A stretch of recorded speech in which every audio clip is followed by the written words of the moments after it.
అలాగే దీంతో పాటు ఇవాళ కేంద్ర ప్రభుత్వం నేతృత్వంలో ముఖ్యంగా నరేంద్ర మోడీ గారి నేతృత్వంలో అనేక కష్టకాలాలు ఉన్న సందర్భంలో అనేక యుద్ధాలు ప్రపంచంలో జరుగుతున్న నేపథ్యంలో ధరలు ఆకాశాన్ని అంటుతున్న సమయంలో మనందరికీ ఊరటను కలిగించే విధంగా దీపావళి దసరా ఒకే రోజు వచ్చిన విధంగా రేపు సెప్టెంబర్ 22 నుంచి సరళీకృత ఏదైతే జిఎస్టి సరళీకరణ జరిగిందో మనందరి జీవితాల్లో వెలుగులు నింపబోతుంది, పండగ రాబోతుంది.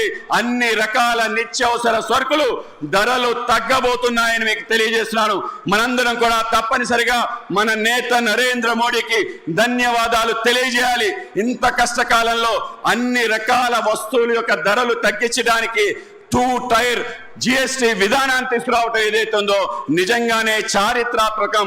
అభినందించి మనందరం హర్షించి ముందుకెళ్లి ప్రజల్లోకి ఈ విషయాన్ని తీసుకెళ్లాలి. మీ అందరికీ తెలియజేస్తున్నాను.